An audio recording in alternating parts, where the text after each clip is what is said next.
Yo, what's up, y'all? This is Anthony James. Welcome to our Chop It Up Wednesday segment. You know, we like to highlight our folks, and I got my brother here, man. My brother Jordan Wyatt. He is a PE. I'm gonna say PE teacher too. I'm gonna Yeah, put that yeah, in there. got They it. got to know Okay. you're an educator first. Yes, sir. Yes, sir. Assistant recruiting coordinator, D-back coach.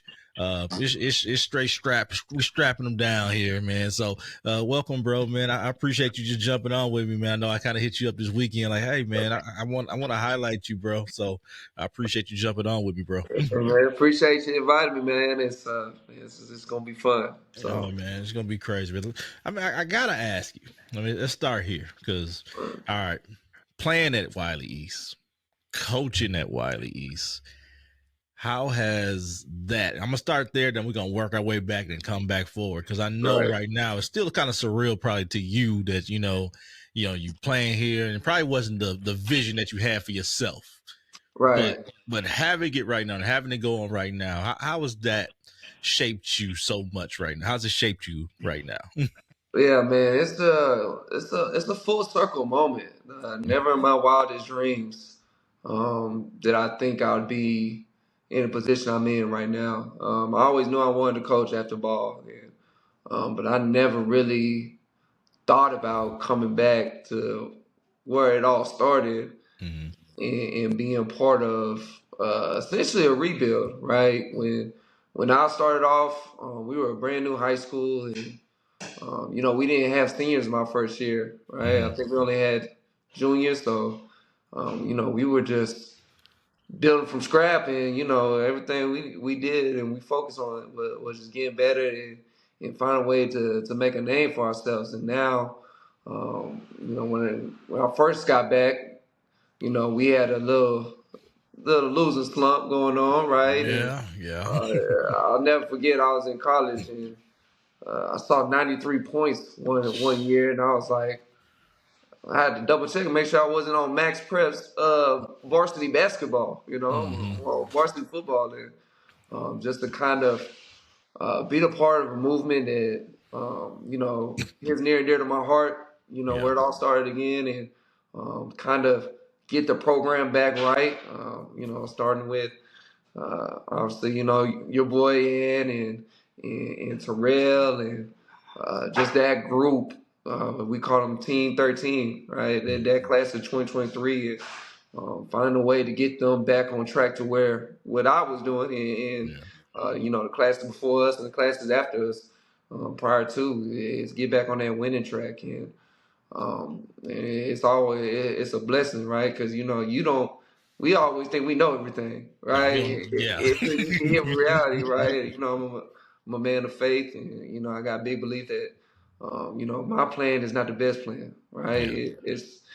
It's always walk by faith, not by sight, right? And sometimes we lose sight of walking by faith, Yeah. instead of trying to make things happen with what we see visibly in curling right now. But it's been great though. Yeah. So it's very nice. I know that obviously, and this just kind of pull back the curtain for people who's going to listen and things like that, of knowing that, talking to you, talking to Coach Gold, talking to Coach Rose during that time frame of transition, it was a lot of trust that we had. No, just from the standpoint of the players were, they didn't feel heard growing up and things like that. They worked hard. You've seen it. You were there. Right, You seen the train. You seen the work they were putting in. It's just it wasn't showing on the field, and didn't know the belief behind the scenes that we didn't feel that. I'll just go right, ahead and say it is what it is. That's right, what that trust that you guys we trusted you guys to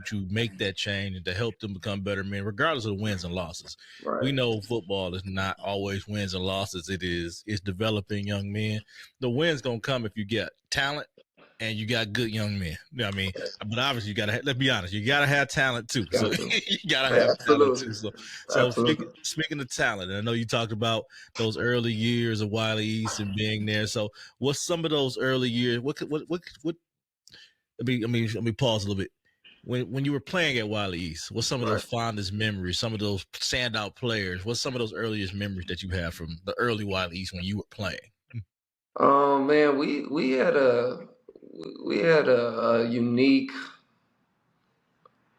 team, right? We had a bunch of guys from all over the area, Mm-hmm. right? Because Wylie East was new. You know, Yeah. when we started like class of 2012, 2013, like we had guys coming all over from like Garland, Mesquite, Mm-hmm. Dallas, Plano. Like we had all different cats that kind of just migrated to Wylie East, right? Because Wylie High was one high school. Like I remember my eighth grade year, like Wylie East was just a freshman center. Mm-hmm. So we all thought we were going to Wylie High until they were like, no, this is going to be another high school. So man, we just all came together and we just had a special group that man, we didn't care where we were at, what we Mm-hmm. had facility wise, what type of gear we wore. Like man, we just wanted to play football Yeah. and win, right? And that was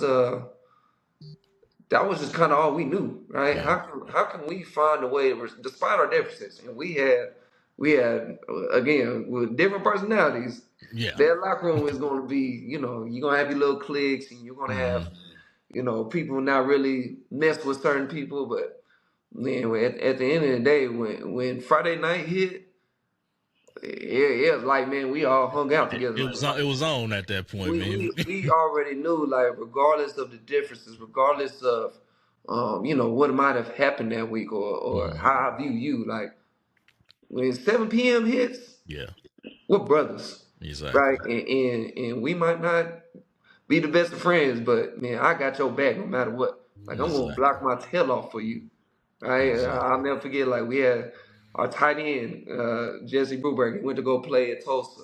And Mm-hmm. then, we had a running back named Jabari Anderson. Like, the dude was a beast, 2,000-yard rusher in the season. Mm-hmm. Wound up playing at Tarleton.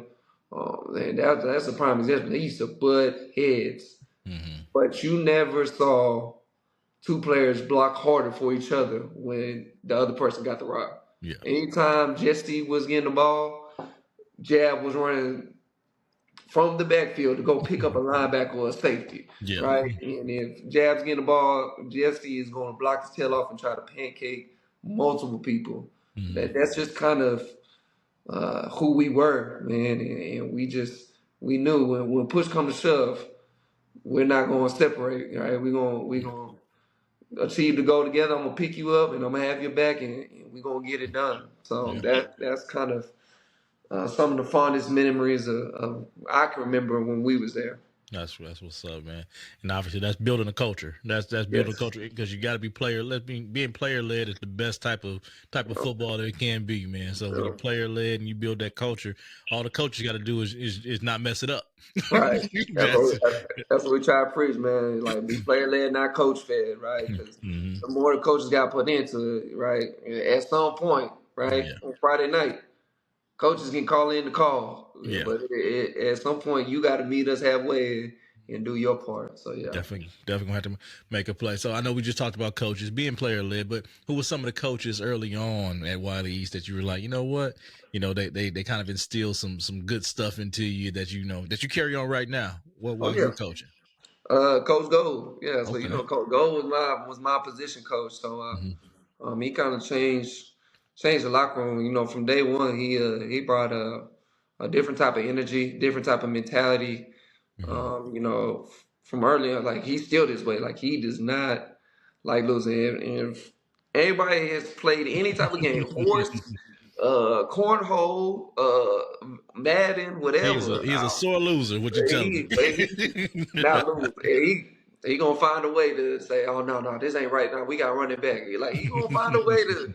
I'm talking about. He does not like losing, Yeah, but you want somebody like that, yeah. right? Someone that doesn't just accept losing. Like it's just not an option, Hmm. right? And that's just. I just remember, that just the way we were brought up, right? We Yeah, never like to lose nothing at yeah. all, and our head coach, Coach Lefsey, he taught us some good things, right? He always gave some nuggets here and there, like you don't know what you don't know until you Hmm. know you don't know, right? And it just he'll leave it at that. So he Yeah, really made you kind of think outside the box, like yeah. what is Like, What what you is mean he? you don't What is know? he You talking know what about? I'm Is he saying? crazy? Or is he talking about something?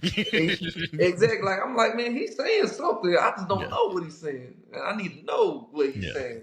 But you kind of, pick up the little coaching points and apply it to your life. That was the main thing. Like you started off with earlier, man. It ain't just about the wins and losses. That's gonna come, yeah, right? Whether you have enough talent to get it done, or you just don't got enough, yeah. right? How can you change this young man's life to be set up in the future for whatever they want to achieve, Mm-hmm. right? Because I think that's kind of the big picture. Like a lot of coaches miss is like they're so focused on wins and losses for You them miss it, man. instead of you're focusing on the wins in life for that particular individual because Mm-hmm. everybody's different. Everybody don't have the same ambition that we got. Coach Gold said multiple times. Some of these kids they don't want it as much as we wanted. Right? We put Mm-hmm. in the OT. We game plan. We stay up late at night. We'll watch film till 2 a.m. Like we grind like that. Yeah, That's not the same for little Johnny over there. yeah. Right? Little Johnny just want to play football because he love it, and he's probably Mm-hmm. gonna go into welding as soon as he graduates. And that's And fine too, because exactly, and that's. But we can give little Johnny some nuggets here and there, yeah. like we received that he can apply in his life when he gets prepared to go to welding Mm-hmm. and excels in that. Then we won. That's the ultimate win. That's the championship. That's the championship you want to win. Is Exactly. seeing the players win in life. Yeah. I had that talk. I'm gonna kind of pull back the curtain on TJ for a little bit. We had to have a talk with Yeah. him during the junior year. I think it was like, it was like half. You guys, it was like you play half, and then the Yeah. second half, and he'd be upset. And we talked to him after the game, and him and Ann always talk about, we working out, we doing all this. Why can't people come and do it with us? And it's like everybody don't have that same. We not working out for high school. We working out for the Right. next level, brother. Mhm. So everybody don't have that same mindset, So Right. just keep being an example. And, I think that that last Highland Park game that they had their junior year, where it's like, we stayed close. We, everybody expecting it's going to be some type of blowout. I mean, Right. you play at Highland Park, so you know what's going to happen with Oh yeah. referees and all that stuff. But they fought. And they Mhm. seen how they can compete, and being able to carry that over to the off season and to the next season. That's Right. when I think they became more player led, and then the coaches, kind of putting them in a position just to do things and stuff like Right. that. So, kind of hitting on what you're talking about there. So, you as an individual though, because obviously we can talk about team all day long. I know Yeah. you don't probably want to talk about you, but you as an Right. individual, when did you know that you had the talent for the next level though? Oh man. I want to say it was probably my junior year. Mm-hmm. My junior year in high school. I like. I mean, we all believe we are. You kind of. I want to call myself like kind of like a realist, like because Mm-hmm. I really like. I always sit back and reflect based on what has happened and what do I see happening to other people. And it was a bad mindset to think of like watching other people, but that's just the human nature, right? When Yeah. you looking at, oh, this individual got that, oh, he got that, you know what I'm saying? Like, oh, he got that scholarship, all right, I'm good. Oh, he didn't get nothing. Yeah. Ooh, and then it really took me getting my first offer from Iowa State to be like, oh man, hey, let me go ahead and buckle in, and now Mm-hmm. it's like I gotta capitalize on, like I can't lose that type of momentum Yeah. because like I said, Jabari Anderson, he was a all state running back. He was, I mean, offense MVP, 2,000 rushing yards, 2 seasons in a row. Now, granted, I wasn't thinking like he's 5'7", 175. Yeah. By the time I'm just going off what I saw, and when Yeah. you see him, he's one of the best run backs I've ever seen. And I've seen Dontre Wilson from DeSoto who went to Ohio State. Eno Benjamin, obviously everybody knows Mm-hmm. about his great jab was up there. Like he was one of the best I've ever seen. Yeah. When I saw he went Tarleton, I'm like, he went Tarleton, and that's the offensive MVP 2 years in a row. All right, let me go ahead and let me see if I can get like and no knock on him, like a Mm-hmm. Sam Houston State. Let me see if I Yeah. can get, maybe a Tarleton or Stephen F. Austin. Like those were kind of my goals. And then, when Iowa State, offered me, I was like, oh, shoot, let's go now. Like that kind of man, like spring me forward, and I'm like, all Yeah. right, let's capitalize it, and I'm not gonna worry about how many offers I get. I'm just gonna just keep my head down, keep working. And if Yeah. Iowa State the only one, then let's Oh go. yeah. Right? You know, I don't like the cold, but I deal with it for a full ride and not having to pay a dime out of my pocket, and my parents Exactly. pay a dime out their pocket. So yeah, that's kind of when it clicked for me, and man, it just made me like just hungry. Like it was just like I always felt like I had a good work ethic, but that was just it's like a shark. You know, when you Yeah. get a little taste of blood, like I was like, man, I just want some more. Like in a good way. Like I wanted to just continue to be great, and Mhm. everything else played out the way it played out. So Yeah. So who was the last choices for you before you made that decision for your collegiate school? What were the last choices that made you pick and then what made you pick the school that you picked? I ain't gonna tell people you picked. They can Google if they want to. I'm gonna let you right. talk about it though. So what was the last choice and what made you pick where you picked? So it's always funny because I always tell people this every time. So I went to SMU. Mm-hmm. Um, SMU was like my fifth offer, and I remember like when I first initially got it, because obviously I got my first Big 12 offer. I'm like, man, I'm going Big 12. I'm, That's just I'm that's thinking it. Big 12. Like I'm thinking Big 12.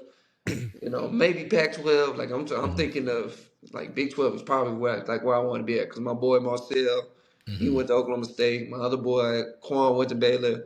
I practice them all day, so I'm like, man, I'm going to Big 12 and go see them fools again, like Mm-hmm. on different teams. That's just how we were, right? We love competing against each other, and we talk a little noise. And I was like, yeah, that's probably the route I was gonna go. But going back to the SMU was like my fifth offer, and I was like, man, that's cool. And, I appreciate the offer. I didn't try to big dog them or nothing. I show my gratitude. And obviously, when you get an offer, man, yeah, again, I Yeah. was so focused on just working. It just, if you gave me an offer, great. If not, I'm going to remember. And Mm-hmm. when I do commit, I'm going to come see you. All Exactly. right. So, um, but Tom Mason. Tom Mm-hmm. Mason is the defensive coordinator at SMU at the time. When I say he was blowing me up like we were in a relationship, it was a bad breakup, Mm-hmm. they just kind of come back or you going back to it was like he would not leave me alone, and I'm extremely grateful. Reply to every email, Mm-hmm. man. He's trying to get me on visits, seeing how I was doing, see how the fam was doing, want to know if he can come over, meet the family. Like it was Mm-hmm. just, just constant, and it was genuine. Like you could feel him like Yeah. really trying to get to know me as a player. And so summer rolls around, I got, Air Force, I got Illinois. Uh, I was trying to get Texas Tech and Oklahoma State, so I went to the camps and I kind of said like, if I'm not really getting that type of vibe, I'm gonna make a decision. Mm-hmm. Um, so I went to Texas Tech. They told me I was too slow. Hmm. Uh, so I was like, Okay. all right, that's fine. That's fine. I didn't feel like I was slow, but that's your opinion. That's probably a way of saying no. We Mm-hmm. don't like you that much, right? Yeah. That's a nice way for you that we don't want to Exactly. offer you, right? So I was like, all right, cool. I wasn't worried about it. I'm gonna just let's see what Oklahoma State talking about. Oklahoma State was different, right? Mm-hmm. Because they liked me, but they didn't want to offer me because they were waiting on this top safety in the nation named Stephen Parker. He was the Mm-hmm. Oklahoma guy picking between Oklahoma State. Wound up going to Oklahoma. So, Yeah. but I just remember like out of all the schools, Tom Mason was the only one that continued to just reach out weekly and just see how I was doing, how was off season, how was track going, like Yeah. just saying, hey, I'm gonna come holler at you. And then I was like, you know what? I'll do a soft commit. I'll do a soft commit to SMU. Mm-hmm. Iowa State, a tragic event happened, so they kind of was shooken back. So Yeah. I didn't really know where my offer stood with them. Head coach reached out to me a couple times, but then really ain't heard much from him since. So I was like, you know what? I'll give SMU a soft commit, Yeah. right? Because I'm grateful for them. I know they want me. Let's just let's just go with it. And Mm-hmm. man, it was like I went on an unofficial visit to I went on a visit to Oklahoma State. I just remember being there, and I was like, man, it's a good little vibe. It's Big Yeah. 12. They play Kansas State, big time football, and stadium rocking, and everything was good. And uh, I just felt like someone was missing though. Mm-hmm. Like it just didn't feel like home. Yeah. Like I couldn't envision myself playing here the next 4 years. And they're ranked. They were a ranked team, like top 25. And Yeah. I remember going to SMU game the following weekend, and they were. I'll be honest, they were 4-4, 4-5 maybe, struggling for a bowl game. And Mm-hmm. I just remember just leaving, and I'm just like, they might not be Oklahoma State, but this is home. Yeah. Like it just the love I felt from all the staff members, right? Just feeling wanted, just to be there, right? To actually be there, and it just that was just the ultimate time factor. And then I kind of matured a little bit because I remember I wanted to go as far away as possible. Like I was like, man, I'm gone, because Yeah. I ain't going, I can't stay out past 9 o'clock. Mm-hmm. And I'm about to walk the stage. So I said, gotta be home by now. I said, yeah, okay, I'm about to go away. Oh, But yeah. I started to mature and started thinking about bigger picture. I'm like, man, my family come every game. My grandmas, Yeah. who can't travel far, they gonna have the ability to come to the games. My friends can come to the games, and that kind of ultimately led me to the decision. I was like, yeah, I'm solid. About middle of the season, I was like, yeah, I'm good, coach. I mean, Houston and Tulsa tried to grab me late, but I was like, yeah, I'm not gonna decommit from y'all. Just Yeah. so. But yeah, that's how it happened. That's how it happened. So I'm gonna skip through some of the beginnings and stuff like that because obviously we probably red shirted and we got we getting ourselves Yeah. together. But Yeah. so what's some of your most memorable games or plays that you had at SMU? Oh man, there's a lot, man. It was I was fortunate enough to have a career where I could make some plays, and Mm-hmm. I'll tell you my favorite play is we're playing UCF. They're undefeated. This was their national championship season, right? Mm-hmm. They're undefeated and they're ranked. They're one of the highest teams in college football. And I remember they were going up 14-7, right? And it was third down.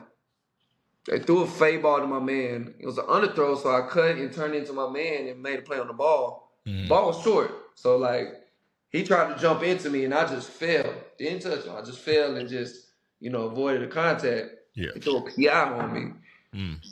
and I was like, and my coaches are going berserk. They Yeah. they on the sideline just like He ain't touch going him. crazy. So you Yeah. can't throw that. And I remember telling them, like, my head coach, I was like, we good, coach. I'm gonna get it back. Trust. Just we all right. Like I was telling them. And then like 3 plays later, another third down comes. Right? They threw a curl route, picked it off, went to the crib, and it was I broke the record for most defensive touchdowns in school history. Okay. And I just remember like visioning myself making that happen, and just it was a surreal moment, right? Because I didn't know I was close until somebody brought it up, and I was like, Yeah. well, I'm gonna go get this. Yeah, what a perfect game on ESPN, like Mm-hmm. it's a televised game. And but that was a really cool moment. And then there was another one where we was not me individually, but we a team. We were going to Cincinnati. We Mm-hmm. were we're in overtime. It's 28-28. We get the ball first. Second and 16. Mm-hmm. Right? Took a sack. Got another sack. Fumble. We picked it up and it's third and 22. Mm. Get another sack. It's fourth and 26. So we know we're out of field goal range, right? The Yeah. ball's on 25-yard line, so it's the 51-yard field goal. Mm-hmm. All right, and my kickers were not the best, right? You played in the new NCAA. Yeah. I was just playing it right before I got on with you. Yeah, that stadium post was always shaking for them, Mm-hmm. right? So you gonna shake it, right? You gonna Yeah. shake it every time. So we knew we had to go for it, and our quarterback rolled out and pulled like a Josh Allen play. Like Mm-hmm. he's like a toenail from the sideline. Throws the ball across his body, We catch it on the 4th and 26, and we wind up winning overtime 31-28. Mm, It's one of the craziest games I ever been a part of, but that's it wild. was fun though. Hi, I'm Shane with Restore Hyper Wellness right here in Murphy, Texas. I'm proud to say we're partners with Grindhouse Sports Training just next door in Wylie.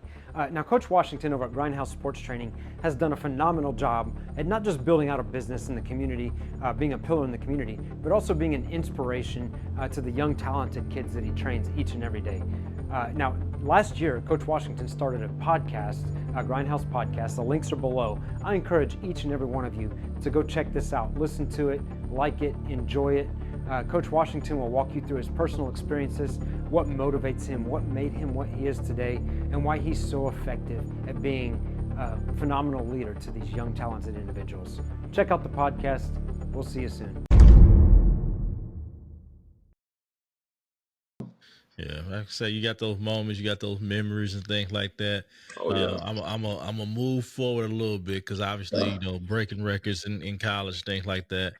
Oh yeah. We know injuries are part Yep. of the game, things like that. So, and I know, I know your players gonna listen to this and things like that. Right. They probably know your story, but everybody doesn't always know it. So, can you kind Right. of go through the injury that changed Yeah. your life a little bit? Yeah, for sure. So I'll start off with the first injury. So the first injury, I had torn my labrum. Mm-hmm. So like my shoulder completely dislocated. I was diving for an interception. Um, I was playing cover three, squeezing number two, and Yeah. there was a third route coming through. He ran vertical, so I was able to squeeze that as well. And I tried to dive and get a pick, and I just felt my shoulder like Yeah. just out of whack, And I never had any major injuries. Like the worst I had was an ankle sprain. Mm-hmm. Like that was it. Like an ankle sprain, that was it. And so I felt my shoulder like it's crazy. Like, yeah, this is definitely not right. It's definitely not in place. Like, I ain't done this before, but I know this Yeah. ain't right. So I wound up rolling back over and popped it back in place. So I'm like, oh, I'm good, So I get up, fired up, like, let everybody know I'm good. And, Mm-hmm. I wound up playing about another quarter and it popped out again, making a pass breakup. And I was Yeah. like, yeah, I'm just going to stay. Because the trainers didn't believe me at first. Because they were like, if your shoulder popped out, you would have got up and, try to get the crowd They outside. always know what you feel when you know what you Right. feel. So So I told him, like, yeah, I mean, I'm good now, but I'm telling you, like, I ain't coming out the game, but I'm telling you, like, it definitely was out of there. I'm yeah. good now, and it popped out again. I was like, yeah, I'm gonna stay here and let them know, like, yeah, it's out. So, and it came out. So, missed the game, came back and played 7 more games Mm-hmm. with that labrum. And then, man, Tulane, it was the last game of the season. It's about 50 seconds left in the game. Mm-hmm. And at this point, like my draft stock was high. Like I was a pretty high draft pick, right? I was Mm-hmm. probably top two, but like I ain't falling lower than the second round, Yeah. right? Accordingly, right? So in my mind, I'm like, man, let's get this game over with. Like let's win it. Let's finish the season strong. I was going to get surgery, kind of fix my labrum, so I knew I was going to miss the combine, but I was trying to get back right for pro day, Mm-hmm. And going against Darnell Mooney, he ran the slant route, so I'm squeezing from the outside in, and I'm chasing him. Quarterback rolled out, towards their sideline, so he's coming across Yeah. our sideline, so I'm chasing him like it's a deep crosser, and last second, they threw the ball to Darnell. Last second, I see my guy coming in from the other side trying to hit him, Mm-hmm. and Missed. I tried to avoid him, right? Stuck my foot in the ground trying to avoid it. It just happened so fast. Yeah. My knee got caught, right? And I tear my ACL with 50 seconds left, right? And Yeah. I just remember from that moment just hitting the ground like, you don't ever know in the movies where you just kind of play everything back in your head, like from Mm-hmm. the jump. Like that was kind of how it was for me. Like I just went all the way back to January 1st of last year, Mm-hmm. like of that season, because I'm like, man, this is where it started. Like the grind, the work, the amount of effort I put into to this moment right now. And I just remember like being so in shock. Like I didn't even feel my knee pop. Like I just felt it. I didn't like in it. I didn't feel no pain. Like I was just in complete shock that it happened. And I tried to get up and walk on it, and I couldn't walk on it. And like I knew automatically that it was gone. And it kind of it changed my outlook drastically, right? Because I was graduating in 3 weeks. So I was getting that diploma. So I'm like, man, I'm graduating in 3 weeks. I'm about to go fulfill my dream. About to go be with my boy, Cortland's son. Like I'm about to be like, we about to just enjoy this last hoorah, right? Because we always planned on coming out together. And I just remember just going back and reflecting, like, man, what just happened? Yeah. Right? Because all my friends, all my family, they knew it was my last game. So, well, at the time they did. They knew it was my last game because I had to get like 30 tickets, and it just, yeah, it changed for the better, man. And it did now, but, I was still fortunate enough to have the opportunity to, get a cup of tea with the Saints, but I was just never right mentally because I never recovered mentally or physically, right? The physical part I did to a certain degree, but that takes time. But mentally, right, if you're not feeling like yourself, it don't matter how good you feel physically, you will never be up to the standard that you hold yourself to, and that's kind of where I was. So I try to take a year away from the game and try to get back right mentally and physically and spiritually. And I was about to get a workout in with the Bills and the Cardinals. My agent hooked that up, and next thing you know, COVID. Yeah. Right, Yeah, we get you the had first break. everything Right, that can go wrong. and it was just like, man, I'm finally starting to feel like myself. Yeah. Right, like the old, they always call me JY. Like I feel like the old JY. Right, and it was just, I want to say impossible, right? But my chances of getting back to where I wanted to, it was extremely slim, Yeah. right? Because it changed a lot of people's life that affected me as well, and that's why I kind of try to preach to everybody, man. And it's just like you never know what can happen, right? It's the type of adversity that we all face in our lives when we're dealing with family, Yeah. loved ones, jobs, whatever, right? At some point, everything's gonna seem right, and adversity's gonna hit. And it's about how you respond, Exactly. right? And every response is not gonna be perfect. My response wasn't perfect, right? And it was just due to the fact that I thought everything worked out the way it was supposed to, and it didn't. And I wasn't prepared for the what ifs, right? Because I was just so focused on where I'm going that I was never prepared for. But if this happens, what's next? So, yeah, and it's kind of twofold. Where I'm gonna say right now, where I know you got a former player that's here that probably need to hear this. right. I'm gonna let you know that. So I'm gonna make sure that y'all need to talk a little bit because he Oh yeah.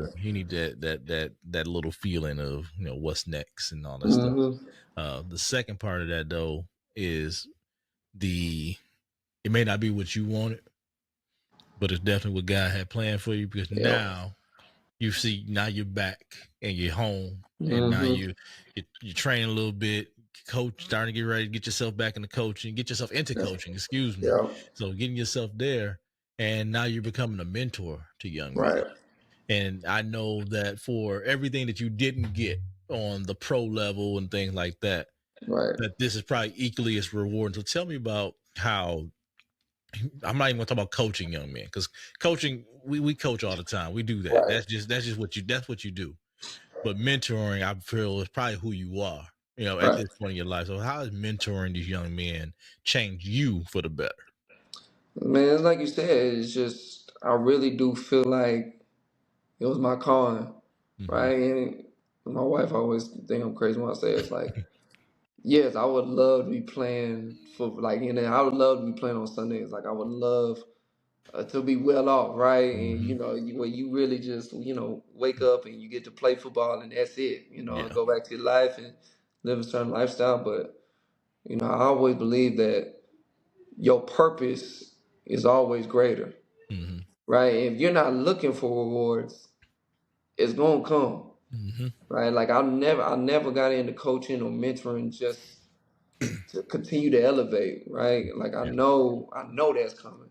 Yeah. I'm not worried about that. My goal is to be where my feet are, right? And focus on how can I impact somebody's life in a Mm-hmm. positive way, right? Whose life can I change, right? So that way when they get to my age or our age or right, or they get older and they start becoming mentors, Mm-hmm.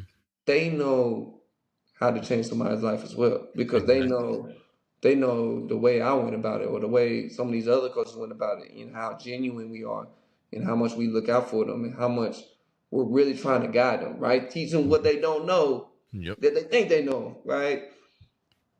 That's why I believe everything worked out the way it worked out. Yeah. Because I don't get to meet a Terrell Washington. I don't get to meet Anthony James or Michael Henderson or Mm-hmm. Howard Fisher or Jaden Janshake or Noah Janshake. Like things, people are aligned in your life for a reason. Mm-hmm. Whether you need them or they need you, Exactly. right? That's why I just love what I do. That's why I bring the energy I do. That's why I love being a positive role model, right? And being a mentor to these guys and helping them understand. I got an athlete right now his talent is through the roof, Mm-hmm. right? But he kind of struggles a little bit of, showing up to workouts, being on time, or, handling his business in the classroom. Yeah. That's the guys I want to reach out to more. That's the guys I'm harder on because I'm like telling them, like, I'm telling you from experience, Yeah. right? Not that I may have experienced, but what I've seen that brother, you don't want to waste this opportunity. Like, especially now how the game's changed now. Like, Exactly. you Because you talking got about everything that you want is at your fingertips if you go out and work for it right now. right. You know what I'm saying? And like, man, and you have little room for error, Yeah. right? Because of how much, right? If you're trying to be a college player, right? Because of how much investment they're making on you, and how Exactly. much money they throwing at you, and if they drop the ball, people's jobs on the line. Believe me, You I've know, seen it. I've seen it, brother. You know what I've I'm seen saying? it. Like people lose jobs over this, and Yeah. and now especially now this deals with a lot more money, right? Mm-hmm. Obviously, some schools throw a little bit, but now it's like No, you're it's talking about yeah, I believe me. yes, I know, look, I've seen the numbers and I've seen the people who get the numbers. So, and obviously with the recruiting process that we went through and with, some of the stuff that you would hear and all that stuff, like right, that's a story for off air where I yeah, can share you what was kind of going on there. exactly. But I kind of see, and and if you tell me I'm wrong, I'm probably just not. This ain't me really asking a question. I kind of look at your journey, and you talked about Coach Gold being your coach and your mentor, and you fast Mhm. forward to a kid like Mike, who Yeah, is essentially, it seems like it's the same type of yeah, journey, same type of yeah, kid who high character, high quality. I ain't big enough, I ain't fast enough, but I'm gonna go right, out there and work and right, show up. So as a player, because obviously he signed with Texas Tech, so I feel like we can talk about him before we talk about yeah, any other kids. So tell me what it's been like getting him from a pup right. and seeing him grow and seeing the type of man he's becoming too as well. Man, I tell you, it is. That's why I love to do what I do, man. When Yeah. when you really see the growth, right, from players, right, Yeah. and teams. And we're talking about Mike. Just the ability, like I remember sitting him down, right? He's a sophomore, defensive newcomer of the year, 7 picks, awesome running back. Mm-hmm. And I'll never forget going in his junior year. I'm like, hey man, like Yeah. you're the guy everybody looks at, right? Terrell's gone, right? Mm-hmm. Ant's gone. Like all these guys are gone. Yeah. You're the guy that's up next. Mm-hmm. Like, you have a certain responsibility, whether you want it or not. Yep. It is what it is. It's Like, different being one of the guys to being the guy. when you're right, when you're that guy, you have to carry yourself differently, mm-hmm. right?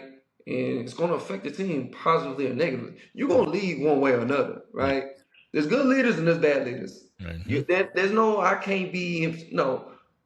You're you're an influencer. Mm-hmm. You're an influencer, right? Exactly. You got the highlights. You got what you want. Your homecoming king or whatever. You got it all, dog. Right. So whether you want to or not, right? People are watching you. Watch how you move. They watch how you work out. They watch how you lead. How do you Mm-hmm. respond to adversity? Like, those are the type of things that you have to account for now. And his junior year, he grew, Yeah. right? But it's different when you're a senior, right? Yeah. We always tell when you're senior year and you know it's your last ride, it hits a little bit different. Mm-hmm. And just to see him really embrace it that last year and rally the troops and really lead, Yeah. like, nah, coach, I'm gonna lead the stretch, or no, I'm gonna break us out, or no, we not walking on the field, no, we jogging off the like. When you see that, Yeah. there's no better feeling in the world as a coach, none, Mm-hmm. because you know you're making an impact on somebody for the better. Yeah. And I told him, man, I hope it's something that, which I know it will, something that helps them transition to the next level.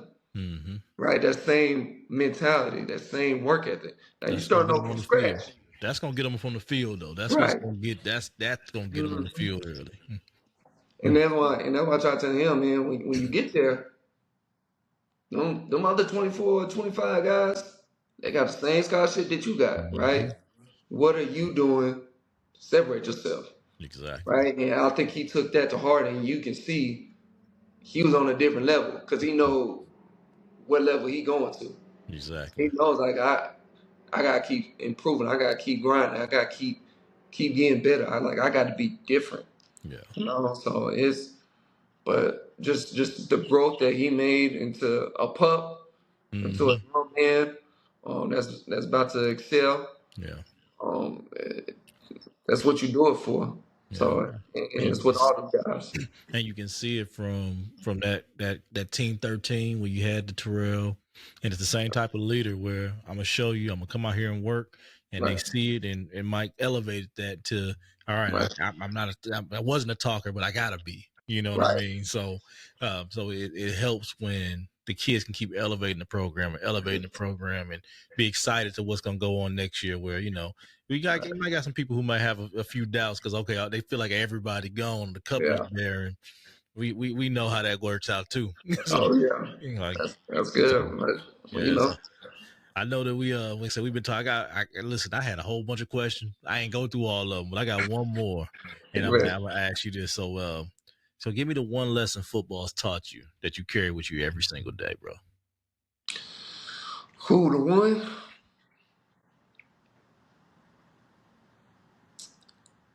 Oh man, that's a lot, man. I always say that football teaches you how to really persevere Mm-hmm. through adversity, right? Because it's just we always tell them, like, you train 9 to 10 months for one game Yeah. 10 times, right? Because 10 games is not guaranteed, right? Mm-hmm. We've had multiple instances where guys miss, they get hurt the first game of the season or the third game of the season. So you're not guaranteed 10 games. Mm-hmm. You're guaranteed one game Mm-hmm. 10 times if you're lucky, right? If you're blessed, fortunate, healthy, you prepare 9 to 10 months for one game, right? And when you leave that one game and that's your last game, right? Did you feel like you stepped up to the plate and you answered everything you needed to answer, right? Did you answer the call? When we Mm-hmm. fumbled the snap, defense, did you go out there and have an attack mindset, man? They ain't getting nothing, or we finna get this ball right back to the offense and give them another go. Right? Or the defense just gave up a 90-yard ball. Hey, man, offense on the sideline. We good. We finna get a good return on special teams, and we finna go out and respond and let the defense know we got them, right? And just your response, right? Your response to, you can't control the event, you can't control the outcome, but you can always control your response to the event. Which leads to the outcome, right? Again, outcome you can't change. But your response to the event in adverse situations, like if it's a bad PI, bad holding call, right? It's you tip the ball and they juggle up and catch it. Like, what is going to be your response every single time? Because you're gonna get knocked down. Oh yeah. You're gonna get knocked down to life several times. So many times that you just forget counting, right? You just don't know how many times you get knocked down. But it's about your response and your perseverance to that adverse moment every single time. Can you respond the right way, right? And every time it's not gonna be, it ain't gonna be perfect. Yeah. Right? Every response is not gonna be perfect, right? But can you come up with the best response for the best situation to elevate the best outcome you can possibly get? Right. Right. So that's kind of the one thing that I'm just a huge like fan of now, especially with my situation, right? Yeah. I had to respond, right? And it took me a while to respond the right way, but right now I'm prepared for any type of adverse situations. Yeah. Right? Because I was so narrow focused that I was blocking out all the negativity, but then realized like I needed negativity to help me be prepared for the worst case scenario. Yeah. Right? Hope for the best, prepare for the worst. Right? And I wasn't thinking like that, but now I'm trying to tell them, prepare for it because it's coming. Yep. When I don't know. I don't know when it's gonna come, but when it does, you need to be prepared for it. You be prepared to have the answer and respond. So that's kind of the big thing. Gotta have that fuel, bro. Got to. Yeah, man. But look, man, I appreciate you coming on, sharing this. I know once I get everything out here, your players gonna see it because I know everybody. But they need to hear. People need to hear that, the people that they look up to. They need that you went through adversity, that you went through. We're gonna call it heartbreak. That you went through that, and you're still able to show up every day to work and still outwork everybody that's there. So, so man, I appreciate you coming on, man. I'm gonna leave everybody with that. So we'll see y'all next time, y'all. So man, appreciate you.